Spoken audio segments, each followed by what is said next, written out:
What up, what up, what up, y'all? It's Christina from Miss Richmond, y'all already know.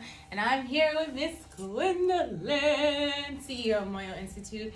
And over the past couple of weeks, we've been talking about being present, which has really transitioned now into ego games. Ego games that prevent us from being present. Yes. And last week I was telling every best friend that had the ear to hear about our conversation and the meditation that we did last week and how it was very eye-opening for me. Not just from like a physical place, but even in the third eye, I became very aware of my own ego games, which is apropos considering that today we're going to be talking about how well do you know your ego. Exactly. Yes, Exactly. yes. Yeah, so thank you, Christina. It's been a joy being here with you and going through this process, and with all of our folks out there who tune in and those who listen afterwards. We really do appreciate you. Mm-hmm. I want to start by just asking us to take a moment to get centered. Yes, definitely need it. Definitely need it. So I invite you, wherever you are, if you're in a chair, to sit with your feet flat on the floor and your spine soft and erect. And take a few deep breaths. Exhale. Again. Exhale.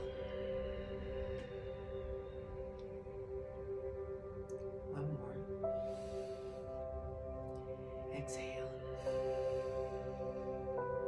Now connect with the God of your understanding. I'd like to always have the higher frequency energies informing what we're doing here. Deep breath in.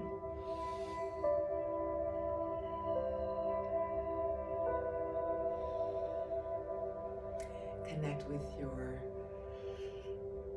sacred self, your higher sacred self.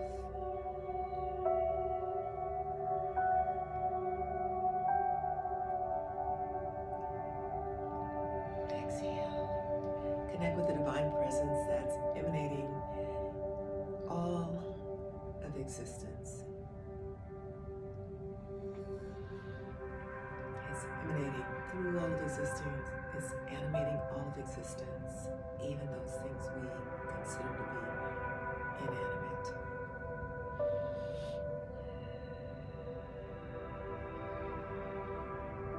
Connect with your ancestors.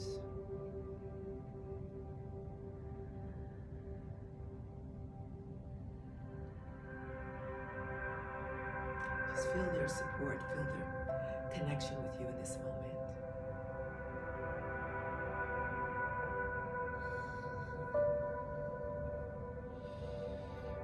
And now let's connect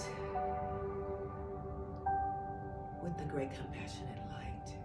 It's beautiful, bright golden white light that we will meet at the end of our journey here on earth.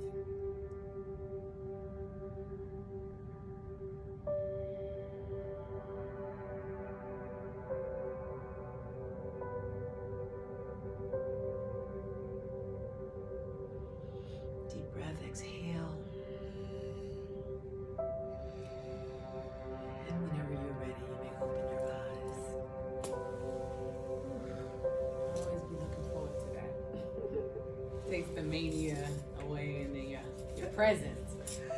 Yeah, in fact, as I was doing that, I could just feel a little bliss coming through. And I'm like, oh my God, okay. It feels good to slow down. It does, it does. So how well do you know your ego? And we've been talking about ego games that prevent us from being present by way of review, trying to dominate others, refusing to be dominated. I'm right, you're wrong. That's what we did, right? Yeah, those were the highlights. It was like so long ago, but that was literally last week. But yeah, those are the highlights. So that's what we talked about so far. And so I want to take us a little bit deeper today. Mm-hmm. So just to look at some of the ways that we also activate, our ego is activated. And let me tell you that it's like the moment we open our mouth to speak, ego games come out. Immediately. So it's not even something that we are trying to control at this point. We simply want to bring awareness to it. Because as we have more and more awareness about what's going on, not only around us, but on the inside, like what's happening in terms of our inner world, yes, we're able to be more present in life. Yes. And so in terms of the ego being immediately triggered, because you said it's not about control, it's about awareness, and that's what we've driven home the entire time we've been talking, is it's about awareness, not about control. How does one become aware of their ego? So, part of what we've been doing with these meditations is really cultivating awareness. So we actually spend this time connecting with our breath, feeling our bodies, just being grounded in the present moment. So that cultivation, that practice, helps us to become more aware of what's happening. Right. And now that we've named these, they're going to be popping up in the mind, and you'll be able to really see them when they start coming. Yes, and I agree. We named mine last week, and mine's shut down. My ego is shut down. If I'm not heard or I don't feel seen in any capacity, I'm gonna shut down. So I'm gonna put you in a position where you can't hurt me, right? Instead of being present for what is being discussed, where there may be some validity to the truth, and that whole concept of two truths can exist at the same time. I'll just shut down because I feel like your truth is going to hurt me rather than help me, or rather than being a place of acceptance. I come from a place of tolerance.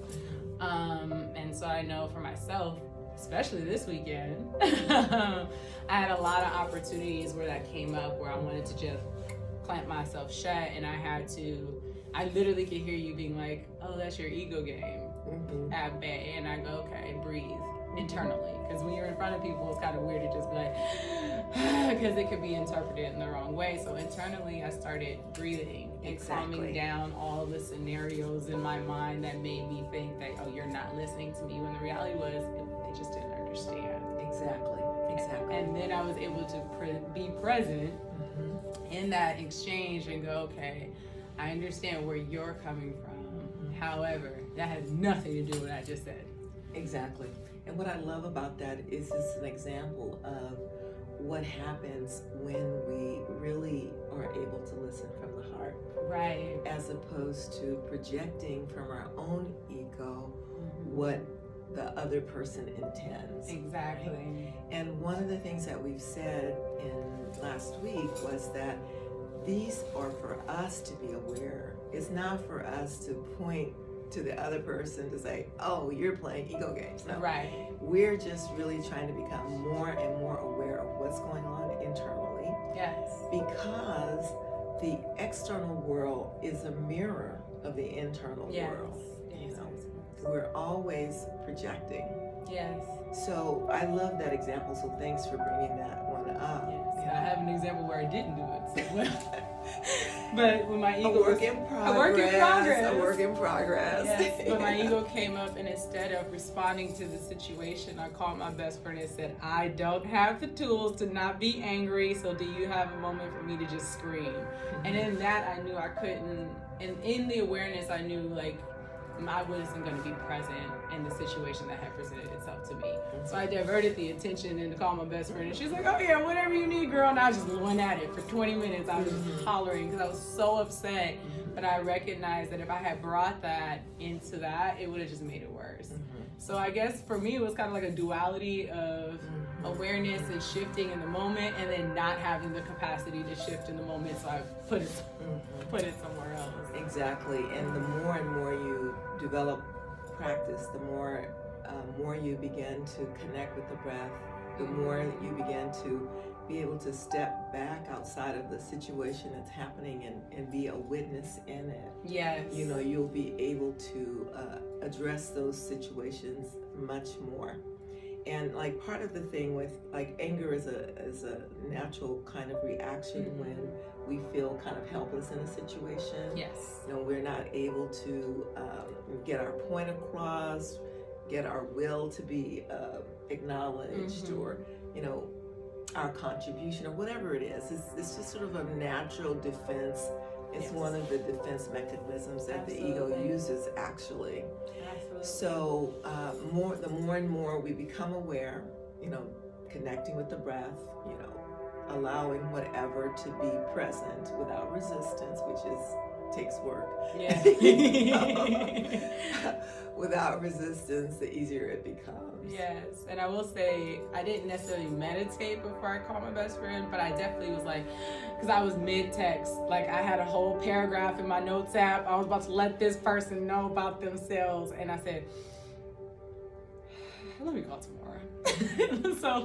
So the good news about that was that you really caught yourself. You were aware. You know, now the next step is to be able to handle that without giving that to tomorrow. Yeah, right.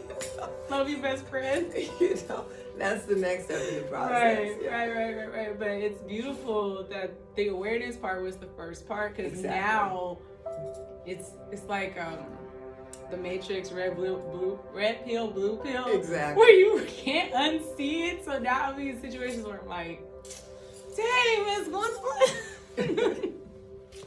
You know. Yeah, it's really interesting. So, you know, one of the other games that the ego plays is cover up. You know, and so I like to think of it in the short form of the word, lies. Yikes, speak on it. Right, you know, so we actually, it's funny because I went through a process one of the times when I was in India, right, and they had us to really go inside and really look to see what was going on. And this question of, you know, like truthfulness, and or do you lie or whatever. And I started seeing like all the way back to when I was 7 years old. and you know, like I would get up in the morning when my dad got up to get ready for work. I would get lunch money from him, and then I would go back to bed. And so then when my mom woke up, I would get lunch money from her. And so, you know, I saw that, oh my God, I was lying even when I was like 7 years old. Yes. You know, it's so, but you know, it's another thing that happens. Right. You know, it's one of these things that comes up. And when we feel unsafe, or in those days I just felt that I was clever. Right. You know, right. I really didn't see anything wrong with it. But now I recognize it for what it was. Yes. So sometimes it's like just withholding the truth. Yes. So like by my actually going back to bed and then getting that money. Right. I never said that, you know, I didn't get money from daddy. Right. Right. So it was more like manipulation. But yeah, it was. Yes. And so you might say I was entrepreneurial. I was going to say, come on, entrepreneur. But I'm not celebrating it. No, please. I'll take that the wrong way. So anyway, so the cover up is when we, you know, like the one natural example is like, you know how you're walking and you almost fall or something like that. And then you go like, you know, you make some kind of a movement to make it look like you, a little cover up, right? You know, and if we really begin to take a look at these things that we do, they're just everywhere. They're everywhere. It's so funny because I tell Wesley all the time, thank God I'm delivered because I was a master manipulator. And he goes, what do you mean by that? I said, I can play people's emotions to my advantage because it would keep me from having to look at myself. Exactly. So I told him, when you said that, I was like, she really been just snatching the little edges I got left. Yes. We wear masks. Yes. So that how well do you know your ego? You know, I want to invite us to really take a moment to reflect on what masks are we wearing, Right. and like we take stands on issues and we become positional. All of these are ego tactics, Right. and it could be with sports, politics, whatever. We become positional and really unable to hear another point of view, Right. unable to let something else in. And so my question to our viewers is like, how well do you know your ego, and are you willing to look at some of those things that cause you to not be present for whatever is happening, not being able to let in what's coming your way, and maybe will create new learning, new opportunities for growth. Absolutely. And I like this really ties back into what you said last week about good and bad. And one thing in the awareness process that you need to avoid, praying you do, is the beating yourself up when you become aware of your ego. Like, I can laugh about being a master manipulator now, because I was good. Like, even from a baby, my dad would tell me, don't touch the television. And kids, this was before they took the buttons off of TVs. They was like, don't touch the TV, so I would touch the remote. And then he would get mad, and I was like, you didn't tell me not to touch the remote, you told me not to touch the television. Right? Funny, but I was already keen on how to play it, so now he got like, don't touch the TV, don't touch the remote, don't touch anything affiliated with television, right? So then he had to, but I knew I was still trying to get my way.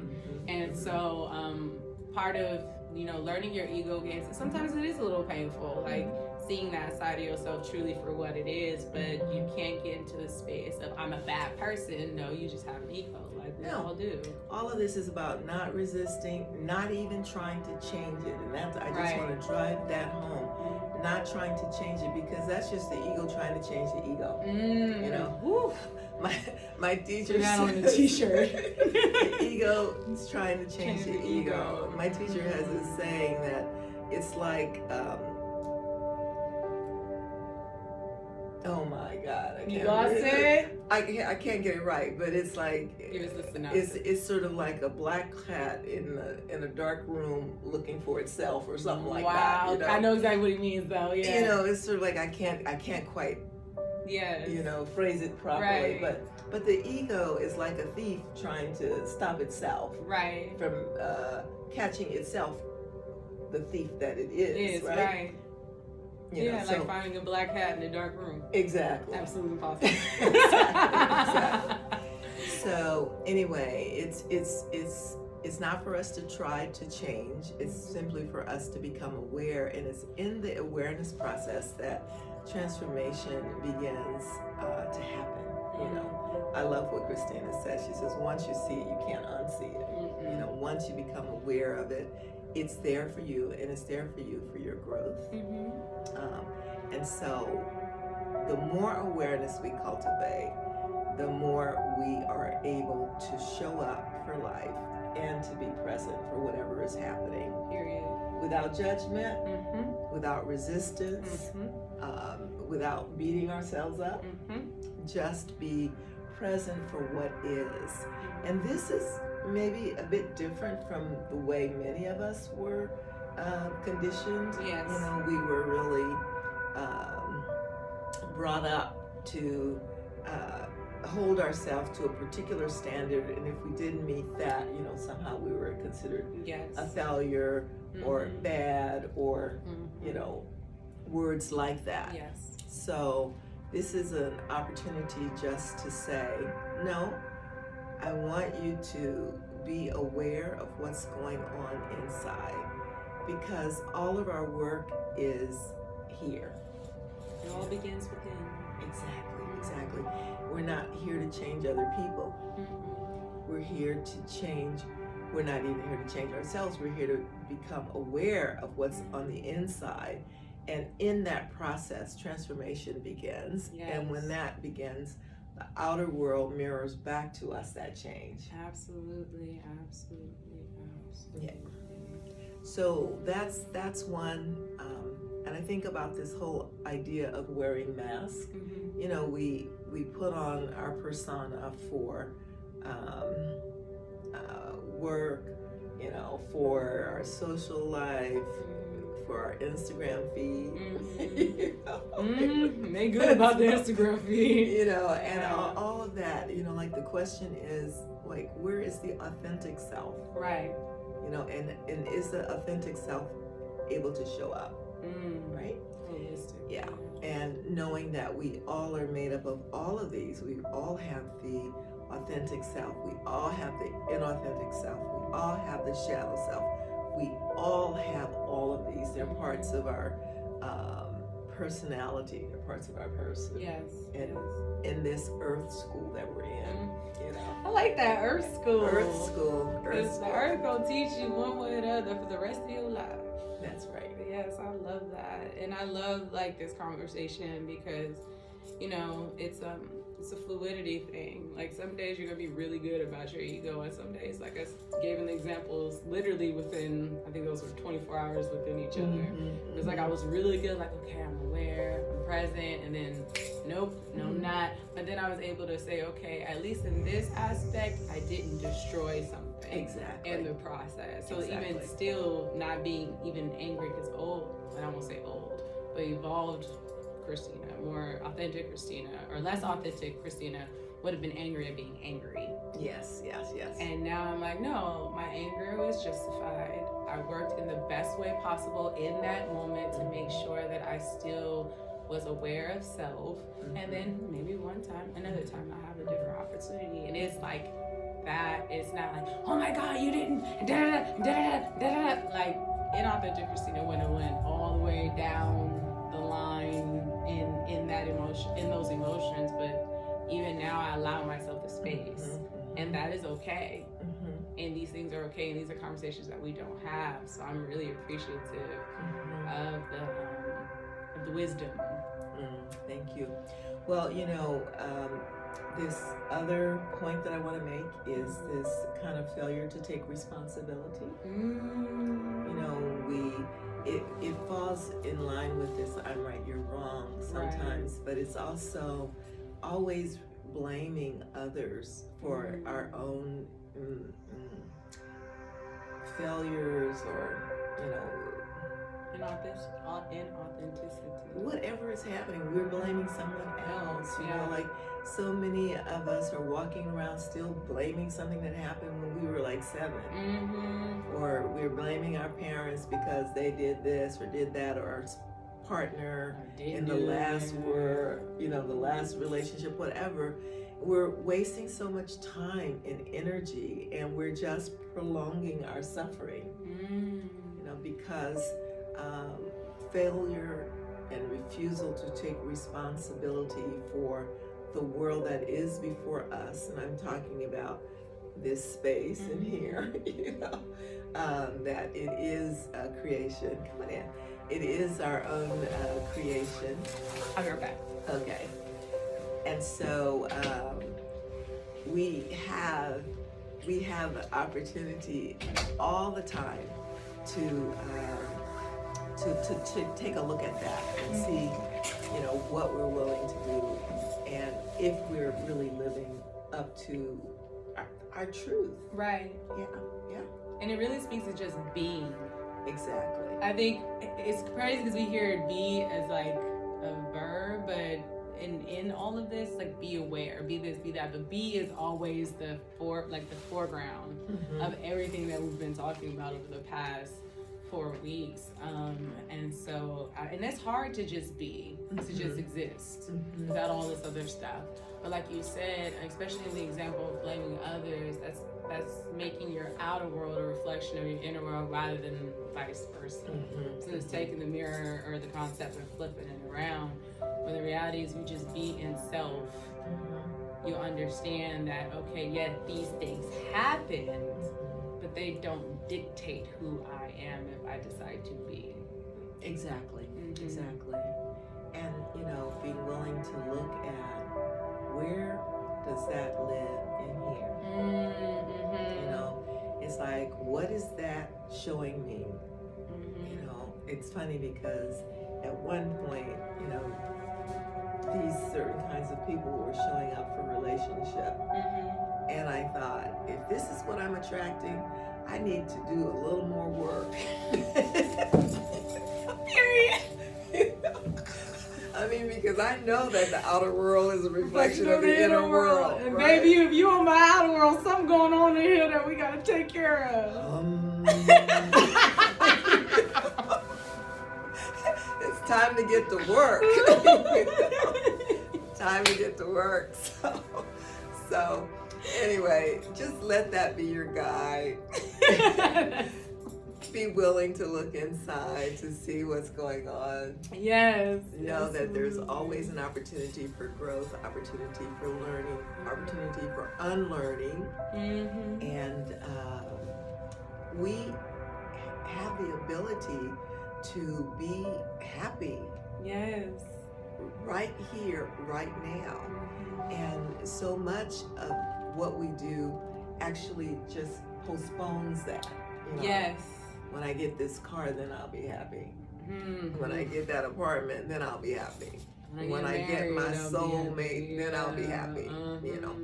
Well, we have the capacity to be happy right now, but part of it is connected to cultivating your inner life, your inner world. You know, and being able to reach that place of ease and contentment inside. Yeah, that's why I love meditation, because when we first started, it's been almost 3 years, 3 years ago, there was a lot going on inside, like a lot. It was so hard to meditate when we first started all of this. And now I can look at my journey 3 years later, and I'm like, oh, I need, like, I literally, it'll be a lot of stuff going on, and feel like a storm brewing. Not that it's already there, but it's brewing, and I'm like, let me go pull on some of Gwendolyn's wisdom that has now been imparted in me. Let me go pull on the being. Yeah, pull on your inner resources. She hates when I do that. I deflect. Let's go pull on your inner resources. I'm pulling my inner resources to be like, all right, let me go meditate. And sometimes I need that solid 30, and sometimes I just need a 10-second breath. Absolutely. But the power of just being is so prominent in all of these lessons. So yeah, I love that. So we've talked about the guarding of self, the speaking over others, the lies of the mask that we put on, the the term everybody says lack of accountability. So self-accountability. These are all ways where the ego keeps us, as we choose, to be present in our current lives. And meditation, that turmoil, you hear it loud and clear when you first start, that's for sure. I'm not gonna skate around that, but over time, as you practice, it gets quieter and quieter and quieter and quieter. And I want you to know that the ego is not the enemy. It's not. The ego has a function, it has a purpose, and it's also a business person. So it will not do things that doesn't serve it. Right. When it finds that it's not being effective in a particular way, it'll navigate around and find another way. Yeah. And so basically we want to be aware of it. We want to be aware when it's operating. We want to be aware of when it's keeping us from being present. Yes. And we don't have to fight the ego. We can just be aware, and awareness is the great silencer. It's what quiets everything down. Yes. We have less conflict. If we're not operating from that place of I'm right, you're wrong, or failing to take responsibility.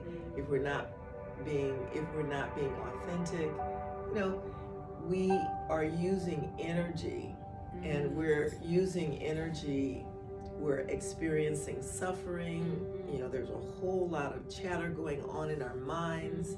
And this is energy that could be used to create something beautiful, create something nice, create something loving, So we just want to be more efficient in terms of understanding what our capacity is, what our capabilities are, and what are the kinds of things that stand in the way of us really experiencing that.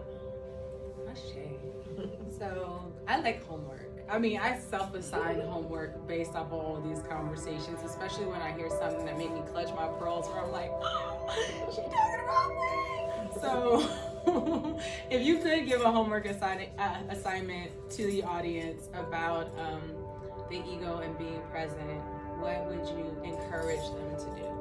Well, I like to give affirmations, you know. I would say in terms of the actual kind of homework, the homework is awareness. Yes. You know, just be aware. Just take some time, take some breaths, pay attention to what's going on inside. When there's a tendency to point the finger outward, just recognize that there are 3 fingers pointing back at you. That's a good reminder that no, it's inside where I need to be looking. You know, I did not. you know? So, you know, it's all nature set it up so that we always have clues. You know? So there's inside work to be done, and to be gentle with yourself. Yes. You know, don't be critical of yourself when you see these things, but simply be aware of them. Yes. And somebody wrote something nice down there. And that's Tiffany, and she said, I love this. Our self be standing in the way a lot. Yes, I like to say, battling ourselves just to be ourselves. Exactly. Come on, Tiffany, with the word. By the way, Exactly. Tiffany has a workshop coming up this Saturday. So she is in the healing work as well. And a lot of what she does is about the things that we're talking about. Beautiful, beautiful, beautiful. So be aware. That's a homework. And let's see if we have an affirmation for this. Yes, I'm aware and present. I am aware and present. I am aware and present. And then one little final thing that I will say about the words I am. These are your power words. You're the only one who can speak those words as it pertains to you. So when you say I am, make sure that you're putting something positive behind it. Like, I'm aware and present, you know. I'm living my best life, you know. I'm free. I'm happy. Because when you put negative words behind it, you're actually helping to create that in your life. So by focusing on what it is you want to have in your life and using the power of I am to support you, that will be your help. Yes. So I am aware and present. That's our homework between now and Thursday, and we'll do a meditation around that on Thursday. Yes, ma'am. Did you want to close out with a few Yes. moments of meditation? Yes, let's take a few moments of breath. We got a little bit late start today, so I apologize to everyone who was waiting for us. But accountability, my bad. no worries. So let's just take a few moments and get centered. We already brought in the higher frequency energy, so let's just go into the breath.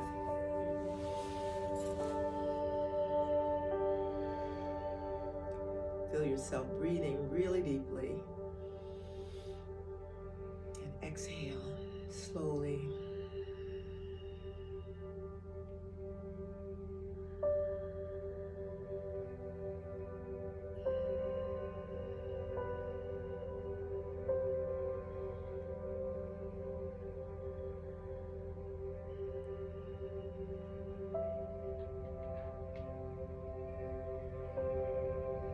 And as you breathe, just feel yourself really settle and be right here, right now.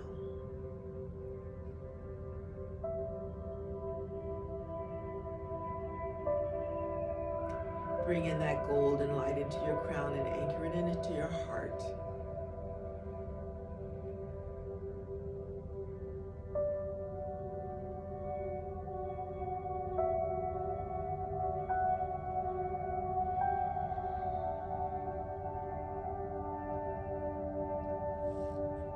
Allow yourself to feel the words, I am aware and present. Feel that in your being. Feel yourself totally aware and totally present.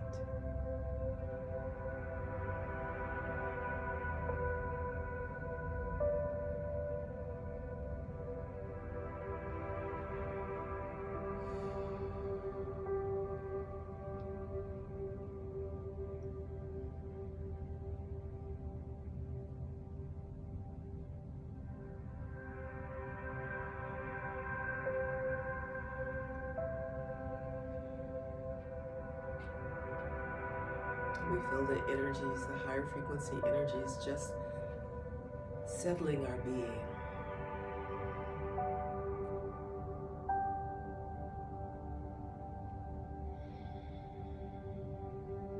Giving us the sense of peace and well-being.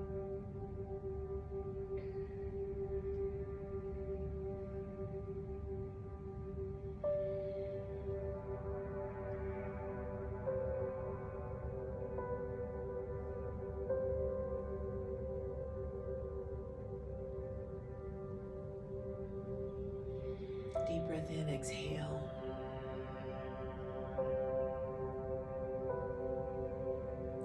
Bring your hands together in the Namaskar Mudra, prayer mudra, at your heart center. As we give thanks to the God of our understanding, to our higher sacred self, to the divine presence, to our ancestors, to our teachers and guides,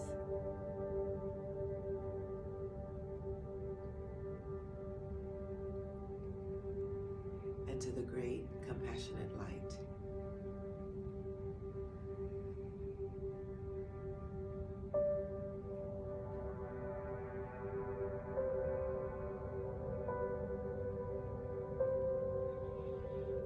Shanti, Shanti, Shanti. Peace within, peace outside, peace all around us. Ashe. Thank you again, Miss Gwendolyn, for the wisdom, words, and shared space. Special shout out to Tammy who joined us. She's in the building, one of our co-bizians. And that reminds me, if you're ever in the neighborhood of Co-Biz Richmond, you can join us in person for meditation or for these conversations. Every Tuesday, we're having conversations right now about ego games and being present. And then Thursday, we do a full meditation for 30 minutes from 12:30 to 1 o'clock on IG Live. So if you're in Richmond or you like, I need to skirt by Richmond real quick and get some of this healing, by all means, join us. Just let our facilities manager, Caleb, know at the front desk that you're here for meditation, and he'll guide you to wherever we're at in the building. Thank you so much again. Thank you, Christina. It's always a joy. I know, right? This is like Thank a you bestie all. in wellness right here. Thank you all so much, and have a beautiful, wonderful, and amazing rest of your day. Peace.